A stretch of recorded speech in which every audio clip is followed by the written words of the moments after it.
Good evening. Hello. We good? Are we good? So my name is Neil Dwyer. I work here at College of Southern Maryland, and I help put on the literary programs, and we produce a literary magazine twice a year as well. If any of you are interested in being published, you can submit for the spring magazine. The final reading of this semester is December 7th, which is the publication reading of the College Literary Magazine. It's going to be in La Plata, so we want to invite you to come to that. I'm just here to introduce the introducer, but my purpose in taking this moment is to thank you for coming. We do try to put on pretty quality literary programs here at the college, and I know that it's an extension of the classroom, learning for most of you students who are here. But as we were talking earlier, it's also an opportunity to have you experience literature in a way that is not so intimidating, and where, poetry, Alan's poetry is just, you'll see how it's not unapproachable. It's not something that maybe you've been told is so far above and beyond you. And if we can do that as a college, as an institution, take the edge off poetry and literature in general by bringing writers through here and encouraging you, if you write your original poems and short stories, to get published, we want to encourage that as an institution here in Southern Maryland. So thank you very much for coming, and I'll turn it over to Rachel. Hi.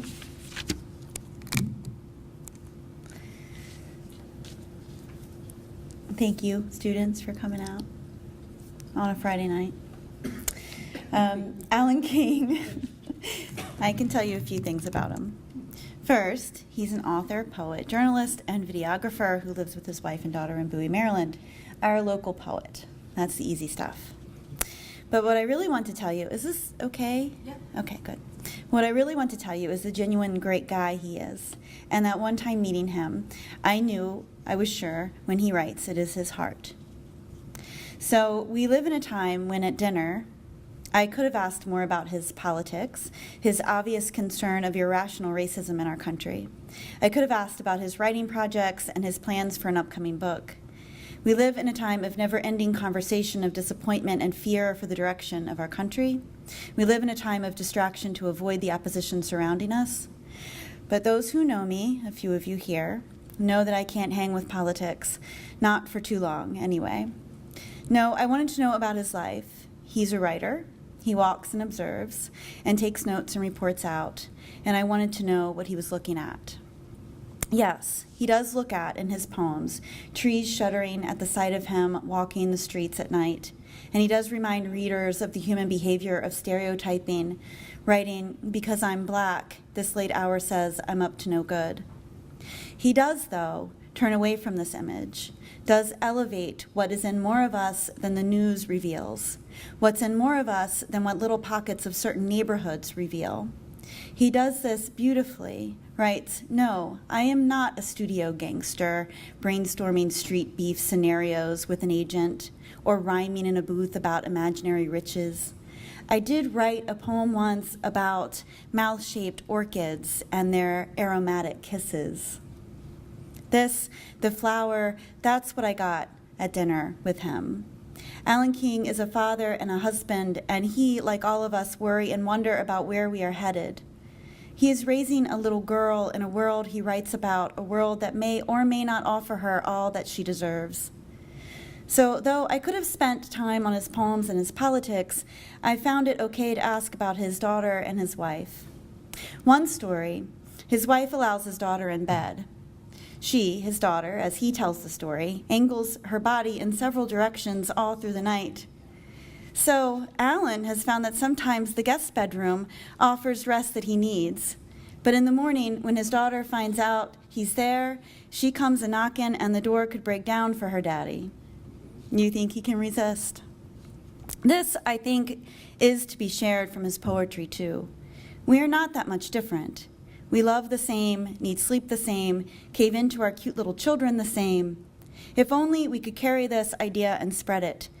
Be sure that as his poem Point Blank ends with, we can never lose the hands of our mothers, the little we used to be, the sprinklers and swimming trunks that call out, we are the same, all of us. Welcome, Alan King. Yeah, thank you.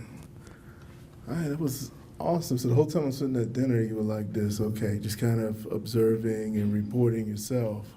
Thank you, though. Thank you. I want to thank Neil, I want to thank Rachel, and College of Southern Maryland just for bringing me here, and you all for coming on a Friday. I don't know if I was in college, if I'd be at a reading on Friday. I don't even know what I'd be doing on a Friday. But, so I'm going to be jumping back and forth. I'm going to be jumping between Drift and Point Blank, and then going into some new work. Or it's not new, it's just not published. So with the first poem is called Conundrum. And if you saw it on paper, you would see that the epigraph says circa 2007. And so what all that really means is that that's when I wrote the poem. The actual poem itself happens a decade before. And the first line says that happens a decade before. So we're looking at like 1996. I was 16, my brother was 15. And we were at that age where we thought we had mastered the art of being cool. We thought we were at the zenith of it. And I mean, so much so that, we were going to work on a pamphlet to help the less fortunate brothers, who hadn't reached that level of cool, find it. And so, this is going on. And my dad, who overheard us, at this point, he was just kind of like coming to terms that his sons had not inherited his cool genes. And for folks that knew my father, folks that grew up with my dad back in Trinidad, they talked about how smooth he was. The older guys said that they didn't have game, but he had enough game to talk to women for them, and that's how smooth he was. And so you can imagine this guy, he feels failed in some way that his two sons hadn't inherited that coolness, and then he walks by and overhears us giggling about this pamphlet we're going to create to help other people be cool. And so for like months after that, he couldn't look at us without shaking his head. So poem is Conundrum, and it's from my dad and my brother Andrew. A decade before, my brother and I were strapped inside the leather belly of an Oldsmobile 88 that roared like something feral, with speakers coughing up bass and spitting rhymes from Buster's first album. I don't recall where we were headed, just that we cruised the city with our fresh haircuts and fragrant whispers of Egyptian musk behind our ears. We thought the secret was in scented oils, or the abracadabra of a barber's clippers reducing stubborn curls to rows of waves. What we would have given for the answer to the riddles of women, the open says me to a hidden door in the wall they might have erected for trespassers. And wasn't it deeper than what our father called a lack of game, when science defined pheromones as nature's airborne love potion? That decade, we rode with the windows down, the breeze a cool tongue lapping at our sweaty foreheads, both of us wondering what the recipe was. So I could never just jump into this next poem without sharing the story. So I think, you talk to anybody about when their parents try to talk to them about sex, I mean, there's a good chance you're going to get a lot of like awkward stories. So this is just another one to add to that conversation of awkward stories. But my brother and I, we had our conversation with our dad, of all places, on a beach in Trinidad. All of our cousins were around. I just noticed my dad just kind of drifted off and was kind of calling us over to where he was in the water. And so we get there, and we're like chest high in the water. This big wave comes, and the three of us jump it together. And it was just so random. As soon as we came down, so y'all getting any? And my brother and I are looking at each other, and we're like, where did this come from? You know, we just finished jumping away. Getting what? And so, we don't have any kids here. Yeah, so he was like, you know, pussy, y'all getting any? So now I have to give you this sidebar. So my mom was like very into the church, right? I mean, and she and the church had like hammered into us. We were going to go to hell if we did that before marriage. So we were scared to even think about it. So when he asked us, we were like, oh, no, you know, and we, you know, we're proud. We think he's going to be happy that he's raising like 2 good sons. And he just frowned. He said, why not? I said, well, you know, the church says you're going to go to hell. He said, no. He said, you know, with all this teen pregnancy, they got to tell y'all something to slow y'all down. He said, you tell me what's sinful about being with the person you want to be with. They're making you feel good. You making them feel good. You tell me what's sinful about that. So we didn't have a response. And he was like, please don't wait. Don't do that to your wives. He said, you know, you got to practice now so that she can enjoy it and you're not. So, you know, it was funny. When we started practicing, you know, my father became this resource. You know, somebody, you know, we had questions or whatever. But this next poem is what happens when you're 20 and your mom wants to know if you're still a virgin. So it's a father's advice. I've broken nearly every commandment sacred to my mother, the most important one being fornication. So when she asked if I, 20 years old then, was still a virgin, I was suddenly silent, eyes darting from gas stove to the almond cupboards. How does a former junior usher explain his list of lovers and favorite positions, his groping in darkened back seats and on the sides of public buildings, or how the orgasm, like anything exotic, thrusts the curiosity of those once innocent? So I broke another commandment when my father's wisdom popped into my head. It's okay to lie sometimes, he said. Remember the doctor's suggestions. It's good for her blood pressure. So I was, thank you. So I was, when we were at, in the discussion that we had earlier today, I was talking about, we were talking about toxic masculinity. And it's funny because I was talking about how my dad and I, you know, we had like a complicated relationship because he could, you know, he's a very loving person, but he could also be very, you know, abusive verbally. But then he, on the other hand, too, he was like very macho, you know, manhood meant this. He had all these different ways of measuring manhood. But then on the other side, he was like very tender with my mom. As a matter of fact, my mom was the one that didn't want him being affectionate in front of us. Like he would grab her and kiss her, and she tried to push him away. So it's crazy, you know, from somebody that had all this bravado and all this, you know, you know, it's what a man, you know, also saw tenderness. And so this next poem is, it's one of those moments, one of those intimate moments. The hostess. She starts with oil. She simmers garlic before adding curry. Got to cook it real good, she says, or else it'll mess up your stomach. Mom adds sugar to blacken the already dark tint left on what pops and sizzles, what mixes in the meat, steaming in a bubbling bath of cumin, turmeric, and cayenne pepper. Mom doesn't cook curry a lot, just on days when Dad comes home tired, when each day's an opponent that leaves him bruised, like the bags of fruit he brings her. One time, Mom wrapped her arms around his neck, and Dad said, "You only love me for my mangoes." They both laughed when Mom said, "You got to bring mangoes home more often." He'd tell Mom about the days when his drill burnt out, when his truck got a flat in the rain or didn't start, when days seemed to plot against him, as if he was a fighter past his prime, unwilling to lie down and throw the match. And there's Mom's curry lingering in every room, opening the house for his return.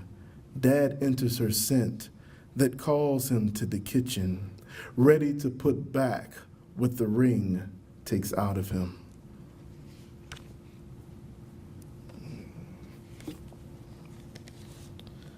All right, so I'm going to switch it. I'm not going to read the next poem I had on here. So since point blank, the title poem was mentioned, I'm going to just read that one. No, I'm going to read something else. Switch it up. So this next poem are two quotes in the epigraph. One by Dr. Maya Angelou, and then the second quote is by the person that the poem is about. The poem is actually responding to the second quote in the epigraph. So first quote, the need for change bulldozed a road down the center of my mind, Maya Angelou. Hey man, I know I did some trifling stuff back in the day. I'm not that cat anymore. Raheem. The poem's called Slippery. That Facebook message pops up after a decade of silence. It's Raheem. Most folks called him Droopy because every time he blazed blunts, his eyes were shade-drawn windows. Others called him Dark Knife, the MC assassin collecting microphone casualties. I knew him as Raheem the poet, who called every brother king and greeted their women peace queen. Let the guys get distracted, and Ra was knock chomper smoke in their women's afro, black dashiki, and tight jeans. He was Terrence to his mom before he joined the army. I made him mad once, joking he had more aliases than witness protection. Who you owe money, I snapped. What you hiding? He's married now and wants to know if we can hang out again. Just the other day, working a metal cart through the baking aisle, I spotted a woman who put icicles in my blood. She was standing near the spices and herbs, wearing jeans and a cayenne color blouse. But she wasn't who I thought she was. Her paprika bright lips and adobo tan skin brought back a moment nearly a decade before. She resembled that woman Ra hooked me up with at a bar in Manhattan. Her name was Catalonia, like the itch on Spain's head that holds Barcelona's sapphire sunsets. Cat's eyes were that blue. Her hair made me think of a magic fountain, this cascade of curls lit by pink, blue, and green laser lights. 3 months later, we were bobbing our heads to Talib Kweli and Dead Prez at a live show in Central Park. I was planning another trip up there before Ra swooped on her. When his other plans fell through, he boasted about his fling with her.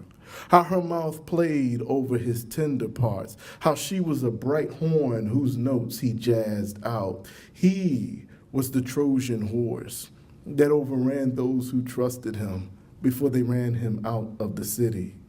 He was a used lifestyle lying on a sidewalk, a drooping magnum in a stairwell, lubricant oozing from its wrapper. I could hate him if time wasn't a bulldozer, if forgiveness wasn't a road paved down the center of my mind, and yet my mouse lingers over his message, wondering whether to respond or close him out.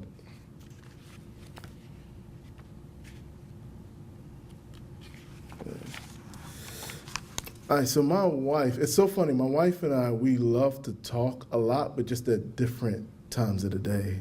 So her, my time when I'm just on is like in the morning. Hers is like in the evening. And it's funny, sometimes we kind of overlap where we can pay attention to one another, but for the most part, we're both kind of like an autopilot with each other. It's kind of, just barely listening, but listening just enough to give the right emotional response. But what differentiates us is that when I'm hungry, the autopilot is even worse. And so, this next poem, she once asked me, where do I go when I'm physically here but not here? And so this is an attempt at an answer.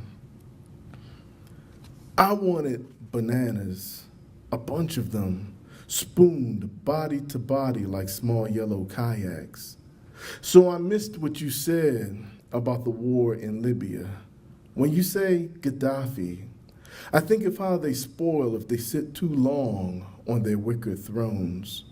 We're in my car listening to WTOP.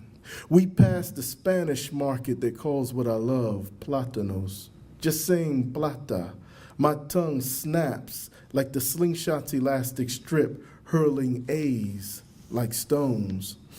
You complain about the weak radio signal. I could nod and punctuate your frustrations with hums, as if I'm listening, as if my head weren't full of hunger's SOS. I could pretend that the radio static is annoying, as if the sizzling sound it makes doesn't have me thinking of sweet, chunky rumba slices frying in my mother's skillet, or plantains boiled whole with dasheen, dumplings, and potatoes to eat with saltfish and coconut bake, plates and plates of large bananas, edible boomerangs, nature's golden sugar-filled tusk, the moon's waning frown, or waxing smile.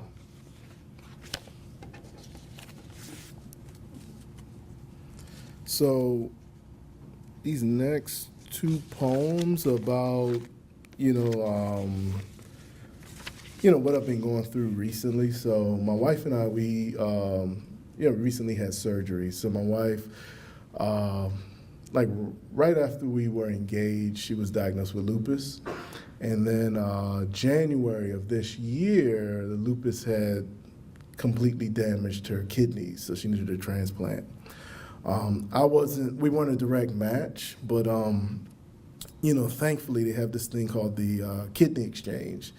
So you can still donate indirectly. So I donated to somebody in the exchange, and instead of waiting 6 years, she got a kidney right away from someone else in the exchange. So the first poem, this poem I'm going to read next kind of deals with, it's like the moment before the surgery, and then the poem that follows that is the moment after.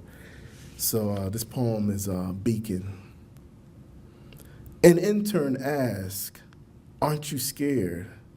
And you remember the hospital clerk saying, "What you're doing is courageous. You do what you have to for your wife whose life is leashed to a box, cleaning her blood before spooling it back into her body. It does what it has to because her kidneys can't. And weren't they courageous standing their ground before lupus took them out? Its gluttony left you scratching your head, lost in this new life, the one that marks you donor and your wife recipient, the one where the transplant center is another turf to navigate. This life where words like renal failure and nephrectomy, seizing your new tongue. You watch your wife sleep while the machine chimes and beeps, remembering the intern's question. Of course, there were moments that gobbled your bravery to a morsel. The emergency room visits, lupus nearly taking her out. And isn't she the courageous one?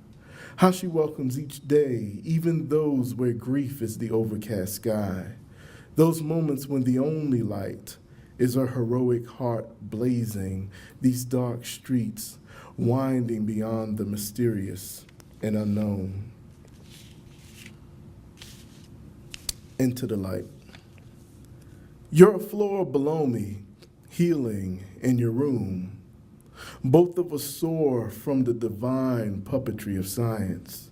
God pulling the surgeon's strings, sliding the kidney from inside me, routing it to its new body in Connecticut. And wasn't he present, and the hand's deft dance, and how hope lights the operating room like a stage. Your new kidney ready for its debut inside you, having traveled in a freight of prayers, 17 hours from Minneapolis to D.C. And didn't our road here seem even longer? Not being a direct match, the hiccup in lab results, us hurling our names into an exchange pool deep with uncertainty. And here we are, in our beds, an elevator ride from each other, this moment, like the 90-degree day beyond our windows, the cloudless sky, shadows receding in the sunlight. All right, so I'll close with this last poem, Gluttony, but I just want to, again, thank you all for coming out. I think we have like a Q&A afterwards, so Gluttony. Combing the bargain bin, a woman who's not your wife brushes beside you asking if the Roy Hargrove CD you're holding is any good. She's close enough for you to smell her ginger patchouli body wash, the angle she gives you in her leather bomber jacket, the one unzipped showing a white tee retracing her athletic stomach and arms, the jacket with its collar flared, makes her a bright blossom booming its honeydew-scented tune along her neckline. And your father's voice from 2 decades before warns you about gorging on everything you see.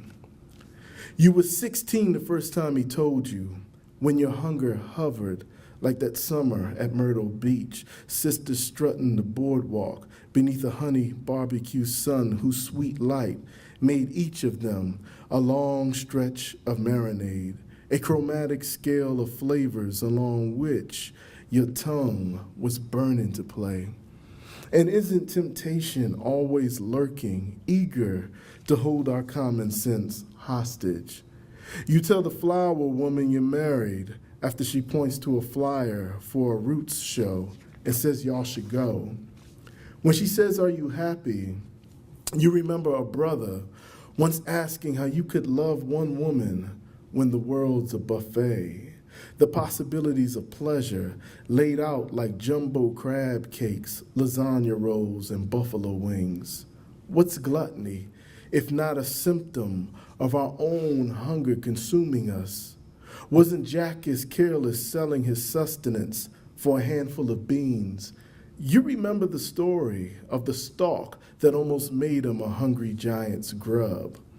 You still hear the pastor preaching about gluttons wearing the rags of drowsiness, which is how your wife found you, stumbling through the days.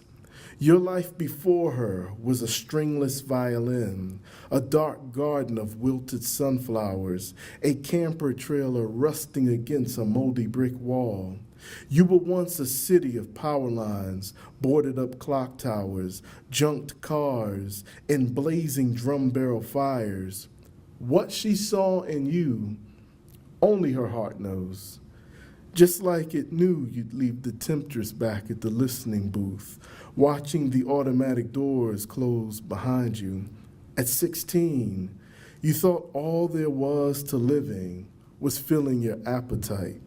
Too young to know love is the everyday meal, that the lack of it kills quicker than the absence of food. Thank you.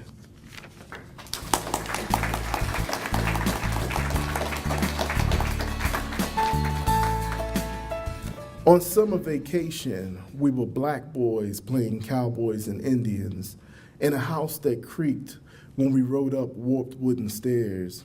Our imaginary horses stood and screamed. We galloped around an antique coffee table and claw-footed chairs in the living room. Pow, pow, your finger shot, till you picked up your dad's gun. At 12, our voices started tuning themselves, and a sour scent lingered in what was growing in our armpits. Our teenage years were the frontier where we battled each other before calling time out for grilled cheese sandwiches and orange Kool-Aid drink boxes. We smiled, rubbing our faces, wondering if our itchy chins and upper lips meant we'd soon be our dads in the mirror, shaving cream masking our stubbly faces. You said the itch tingled like the aftershave you found searching through your father's things. Got something to show you, you said, laughing when I yelled, "Don't point it at me." You held a semi-automatic with both hands, aiming at imaginary enemies. Pow, pow. And I saw that day 2 weeks before. My friends, Tyler and Earl, ballers walking from the courts, dribbling between their legs before some older guys started arguing. Idleness and carelessness flashed their guns at each other before the crossfire and a ball bouncing by 2 dead bodies. I took cover behind the couch. Sometimes I got close enough to chop your wrist and punch your ribs. I heard the knocking sound in my heart and looked around the room at the leather cranberry chase, chai-colored walls and the chandelier hanging from the second-floor ceiling. I thought of Mom at work, and she became my slain friends' mother's baby photos across her lap, crying every time she passed my bedroom. I wanted to be her little boy again, the one who held her hand to cross the street, the one who wrestled with his dad and ran through sprinklers and swimming trunks. I was a boy whose world was Captain Crunch and X-Men cartoons. I wanted to go back to my brother and me in the yard, karate chopping invisible villains. That age of make-believe, before the hair and body odor, before the truth found me. Thank you.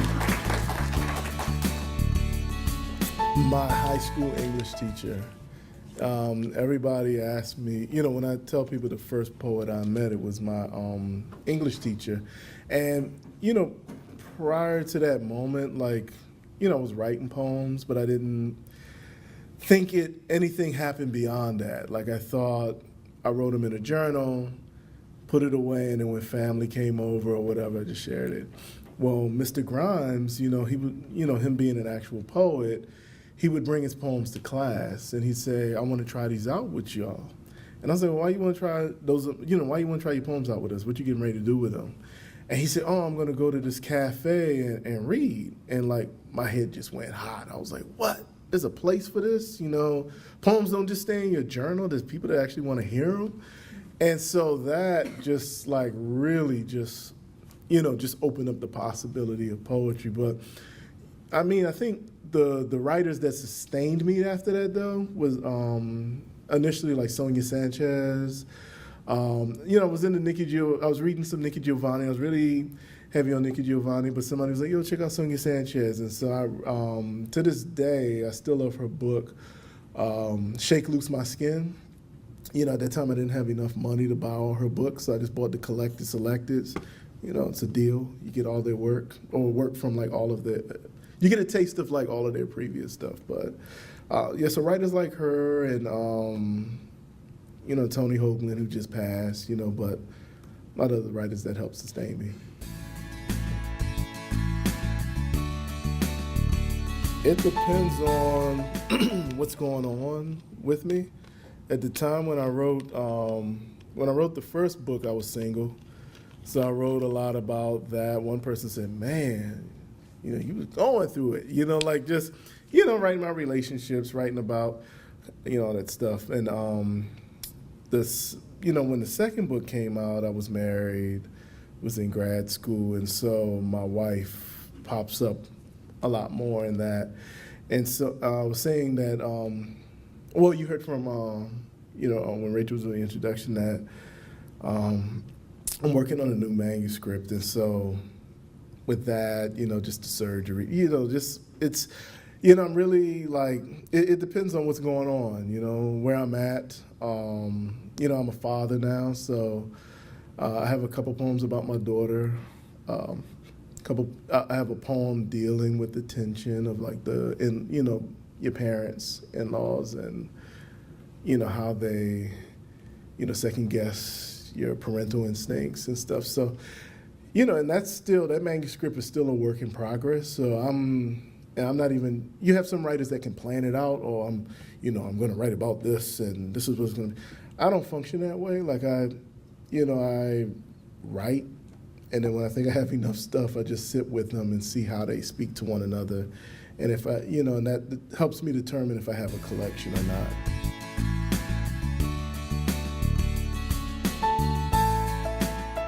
Oh, it's a good question. So I think when I was younger, my mom could do no wrong. Like I still love my parents. My mom could do no wrong. My dad was just always, like bitter and critical, whatever.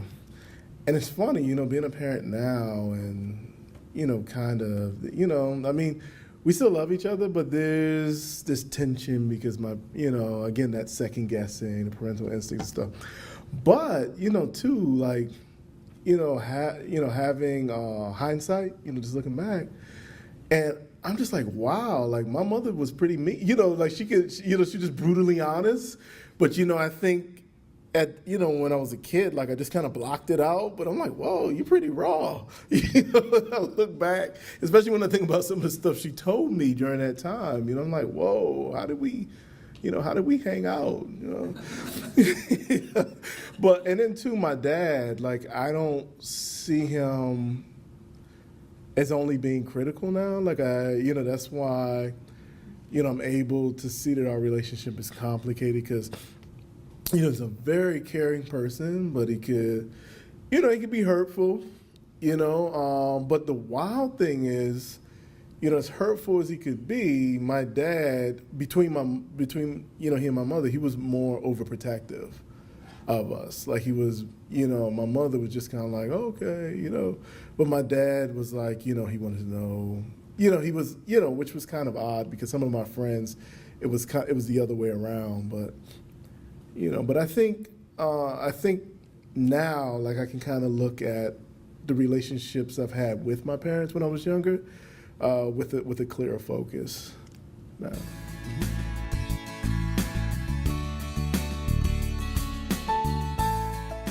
Yeah, so Hulk, like I was always, and I spoke about this earlier, like it wasn't until like the police killings,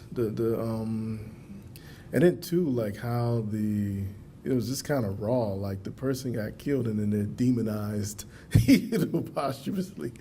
And so, the Hulk became, I became more interested in the Hulk because you have Bruce Banner and you have the Hulk. And the Hulk is not the Hulk all the time, and so I was like, wow, you have these moments where Bruce Banner, the humanity, can be seen. And then you have times when, the ugly just comes out and he becomes the Hulk. And I think all of us have the Hulk in us. Like it comes out when we're not our best. But what's unfortunate is that, people of color, we're always just seen as the Hulk. Even when we're minding our business, even when we're trying to live our lives, all people can see is the Hulk. No one sees our humanity. And so I thought, the Hulk would be it's a metaphor, but it's more so a personification because I'm writing from the voice of the Hulk. But for me, like it felt like the Hulk was a perfect vehicle to, write about that and to, yeah.